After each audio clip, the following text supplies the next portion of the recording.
اللہ کے راستے میں پھر کر ایسی محنت کر لو، ایسی محنت کر لو کہ جب لوگ یوں کہیں سب کریں گے، تم لوگوں سے یوں کہو میرے رب کریں گے۔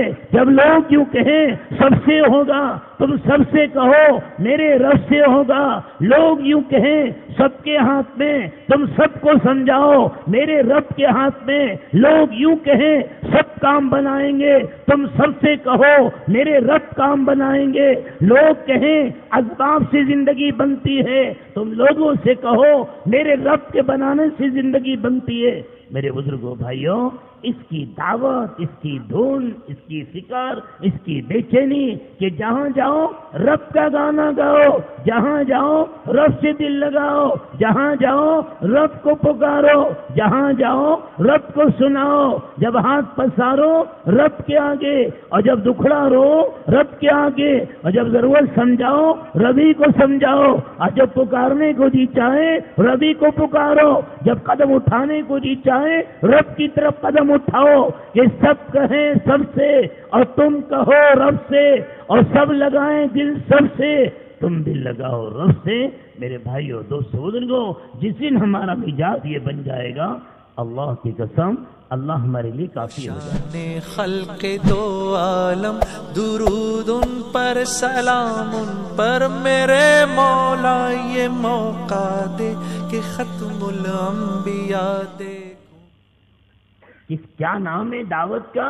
دعوت کس کو کہتے ہیں؟ کون سی دین کی محنت ہے؟ کون سی دعوت کی محنت ہے؟ دعوت کی محنت کا خلاصہ اور دعوت کا محنت کا مقصود یہ ہے، اور اس کا پورا نچوڑ یہ ہے، ایک ایک ایمان والے مرد کا، اور ایک ایک ایمان والی عورت کا، اور ایک ایک ایمان والے بچے کا، اور ایک ایک ایمان والی بچی کا، ان سب کے دل کا رخ اللہ کی طرف ہو جائے۔ تمام کی تمام دنیا گائے سب کا گانا، اور ہر مسلمان گائے رب کا گانا۔ ساری دنیا پکارے سب کو، ہر مسلمان پکارے رب کو۔ ساری دنیا دل لگائے سب سے، مسلمان دل لگائے رب سے۔ ساری دنیا کہے سب کریں گے، اور مسلمان کہے رب کریں گے۔ سب کا نعرہ یہ کہ سب سے کام بنے گا، اور مسلمان کا نعرہ یہ ہو کہ میرے رب سے کام بنے گا۔ ساری دنیا کو دوڑے سب کی طرف، مسلمان کا بچہ بچہ دوڑے رب کی طرف، سب کے دل میں سب اتر جاوے، مسلمان کے بچے بچے کے دل میں رب اتر جاوے۔ اس کا نام ہے دعوت، اس کا نام ہے دعوت، اس کا نام ہے دین کی محنت۔ میرے دوستوں، بھائی بزرگوں، اللہ کی مدد ہمارے ساتھ نہیں ہو سکتی، اللہ کی نصرت ہمارے ساتھ نہیں ہو سکتی، اللہ کی حفاظت ہمارے ساتھ نہیں ہوگی جب تک کہ ہمارے دل میں اس کا یقین نہ جم جائے۔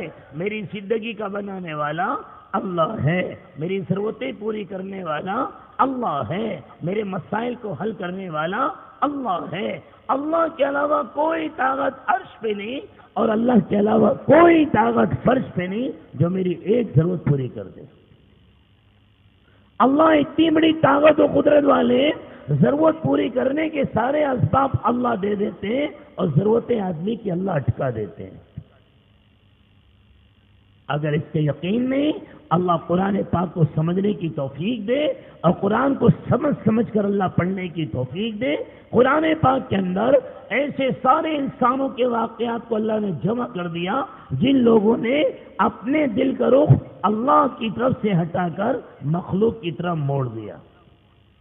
وہ چاہے ملک والے تھے، وہ چاہے مال والے تھے، وہ چاہے طاقت والے تھے، وہ چاہے اکثریت والے تھے، وہ چاہے میرے بزرگوں بھائیوں تجارت کی منڈیوں والے تھے، وہ چاہے بڑے بڑے باغوں والے تھے، لیکن جب آدمی کے دل کا رخ اللہ کی طرف نہیں ہوتا ہے، اللہ کی پکڑ آتی ہے، اور جب آدمی کے دل کا رخ اللہ کی طرف مڑ جاتا ہے، اللہ کی مدد آتی ہے۔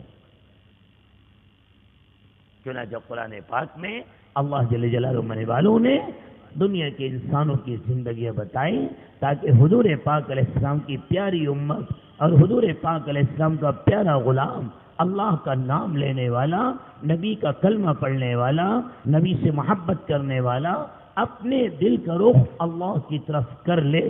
اپنے دل کی رگ رگ میں اللہ کو بسا لے، اپنے دل کی رگ رگ میں اللہ کی یقین کو جما لے، اپنے پورے کے پورے دل میں اللہ کی پاک ذات کو بھر لے۔ اس کے لیے اللہ تعالیٰ نے سارے انسانوں کے واقعات سنائے کہ دیکھو اگر تمہارا ذہن یہ بنتا ہے حکومت ہاتھ میں آ جائے گی، مسئلے سارے حل ہو جائیں گے، خبردار خبردار، یہ سوچ غلط ہے۔ ایسا مت سوچو، جن کے ہاتھوں میں حکومت تھی ان کی زندگیاں قرآن میں پڑھو۔ نمرود ساری دنیا کا بادشاہ، اتنا بڑا بادشاہ کہ جہاں سورج نکلے وہاں بھی اس کی سلطنت، اور جہاں سورج ڈوبے وہاں بھی اس کی حکومت۔ کیا میرے بزرگوں بھائیوں، پورب کیا پچھم، کیا شمال کیا جنوب، ساری دنیا میں اس کی حکومت تھی، اور اتنی بڑی حکومت اللہ نے دی، خدائی کا دعویٰ کرنے لگا کہ میں اللہ ہوں، میں اللہ ہوں، میرے ہاتھ میں ہے، میں کرتا ہوں، مجھ سے ہوتا ہے۔ اتنی بڑی طاقت والا نمرود اور اتنی بڑی سلطنت حکومت والا نمرود دل کا رخ اللہ سے ہٹ گیا تھا، قدم قدم پر اللہ کی پکڑ آ رہی ہے، اللہ جل شانوں سے بچ نہیں سکا۔ اتنی بڑی طاقت والے انسانوں کو برباد کرنے کے لیے اور ان کو پکڑنے کے لیے اللہ کو فرشتوں کی بڑی فوجیں بھیجنے کی ضرورت نہیں ہے۔ ایک مچھڑ وہ بھی ایک ٹانگ کا لنگڑا مچھڑ بھیجا اور اس کی پوری طاقت کو اللہ نے برباد کرا دیا۔ کہ جب تم اپنے دل کا رخ اللہ کی طرف سے ہٹاؤ گے تو پوری حکومت کی طاقت کے ساتھ پوری زندگی کو برباد کرنے کے لیے جبرائیل کو بھیجنے کی ضرورت نہیں ہے۔ ہماری ایک ادنا سی مخلوق مچھڑ، وہ بھی 2 ٹانگ کا ہوتا ہے، اور تمہاری نمرودی طاقت برباد کرنے کے لیے ایک ٹانگ کا مچھڑ بھیجیں گے اور ساری طاقت کو اللہ نے برباد کرا دیا۔ مال کی طاقت اللہ نے قارون کو دی، اس کا یقین اللہ پر سے ہٹا، مال پر جمع۔ میری عزت کا ذریعہ مال، میرے مسائل کو حل کرنے کا ذریعہ مال، مال میری طاقت اور محنت سے آیا، یقین جب بگڑا اور یقین اللہ کی ذات سے ہٹا، ظالم مال غریبوں پہ یتیموں پہ لگانے کو تیار نہیں، اپنے مال کی زکات دینے کو تیار نہیں۔ میرے بھائیو دوستو بزرگوں، اللہ کو برباد کرنے کے لیے کچھ نہیں کرنا پڑتا۔ حضرت موسیٰ علیہ السلام کے ہاتھ اٹھانے میں دیر لگی ہے اور اللہ کو پکارنے میں دیر لگی ہے، زمین پھٹی ہے، قارون کو زندہ اللہ نے زمین میں دھسایا اور قارون کے خزانوں کو بھی دھسایا، اور حضور پاک صلی اللہ علیہ وسلم کے ذریعے قیامت تک کے مال والوں کو یہ بات سمجھا دی، اگر تمہارا یقین اللہ کی ذات سے ہٹے گا، مال کے ساتھ اللہ تمہیں برباد کرے گا۔ کہ قیامت تک قارون اپنے سارے خزانوں کے ساتھ زمین میں دھستا رہے گا۔ میرے بھائیوں دوستو بزرگوں، قوم شعیب کا واقعہ قرآن میں، قوم سبا کا واقعہ قرآن میں، کہ قوم شعیب کو دیکھو، بڑی بڑی منڈیاں، بڑے بڑے بازار ہم نے ان کو دے دیے تھے، ان کا ذہن یہ بن گیا بس ہمارے ہاتھ میں منڈیاں ہیں، ہمارے ہاتھ میں تجارتیں، ہمارے ہاتھ میں کاروبار ہیں، کون ہمارا بگاڑ سکتا ہے، ہماری ساری ضرورتیں، سارے مسئلے یوں چٹکیوں میں حل ہو جائیں گے۔ اللہ جل جلالہ مانے والوں نے تجارت کی منڈیوں کا مالک بنا دیا اور ان کی زندگیوں کو اجاڑ کے بھی دکھا دیا کہ کاروبار اور تجارت کی منڈیوں کے ساتھ زندگیاں کیسے اجاڑتے ہیں۔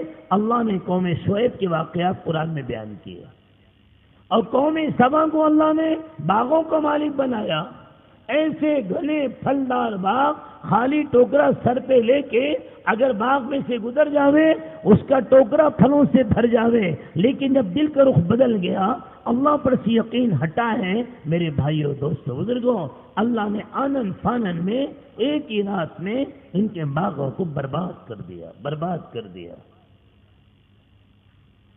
اللہ مجھے اور آپ کو اس کی توفیق عطا فرمائے، ہم سب مل جل کر اس کی محنت کریں، اس کی کوشش کریں اور اس کی دعوت چلاویں اور اس کے لیے وقت نکالیں اور اس کے لیے بستر باندھیں اور اس کے لیے سفر کریں۔ اللہ نے زندگی تھوڑی سی دے کر ایک بہترین موقع دے دیا، دل کا رخ اللہ کی طرف موڑنے کے لیے، اپنے دل میں سے اللہ کے غیر کو نکالنے کے لیے، اپنے دلوں میں اللہ کی پاک ذات کو بسانے کے لیے، اللہ کا یقین اپنے دلوں میں اتارنے کے لیے اللہ نے بہترین موقع دیا ہے کہ دنیا میں تھوڑا وقت نکال کے، تھوڑی قربانیاں دے کر، تھوڑا بستر باندھ کر، تھوڑا سفر کر کے، تھوڑے راہ خدا میں ٹھوکریں کھا کر، اللہ کے راستے میں پھر کر ایسی محنت کر لو، ایسی محنت کر لو کہ جب لوگ یوں کہیں سب کریں گے، تم لوگوں سے یوں کہو میرے رب کریں گے۔ جب لوگ یوں کہیں سب سے ہوگا، تم سب سے کہو میرے رب سے ہوگا۔ لوگ یوں کہیں سب کے ہاتھ میں، تم سب کو سمجھاؤ میرے رب کے ہاتھ میں۔ لوگ یوں کہیں سب کام بنائیں گے، تم سب سے کہو میرے رب کام بنائیں گے۔ لوگ کہیں اسباب سے زندگی بنتی ہے، تم لوگوں سے کہو میرے رب کے بنانے سے زندگی بنتی ہے۔ میرے بزرگوں بھائیوں، اس کی دعوت، اس کی دھن، اس کی فکر، اس کی بے چینی کہ جہاں جاؤ رب کا گانا گاؤ، جہاں جاؤ رب سے دل لگاؤ، جہاں جاؤ رب کو پکارو، جہاں جاؤ رب کو سناؤ۔ جب ہاتھ پسارو رب کے آگے، اور جب دکھڑا رو رب کے آگے، اور جب ضرورت سمجھاؤ ربی کو سمجھاؤ، اور جب پکارنے کو جی چاہے ربی کو پکارو، جب قدم اٹھانے کو جی چاہے رب کی طرف قدم اٹھاؤ کہ سب کہیں سب سے اور تم کہو رب سے، اور سب لگائیں دل سب سے، تم دل لگاؤ رب سے۔ میرے بھائیوں، دوستو، بزرگوں، جس دن ہمارا مزاج یہ بن جائے گا، اللہ کی قسم اللہ ہمارے لیے کافی ہو جائے گا۔ بہت ضروری ہے، بہت ضروری ہے۔ اللہ کی پوری طاقت، اللہ کی پوری مدد، اللہ کی پوری نصرت ہم میں سے ایک ایک کے ساتھ ہو جاوے۔ آسان کام اللہ نے دیا، مشکل نہیں دیا۔ اپنے دل کو خدا کے غیر سے خالی کرو اور اپنے دل میں اللہ کا یقین اتار لو، اللہ کامیاب کر دے گا۔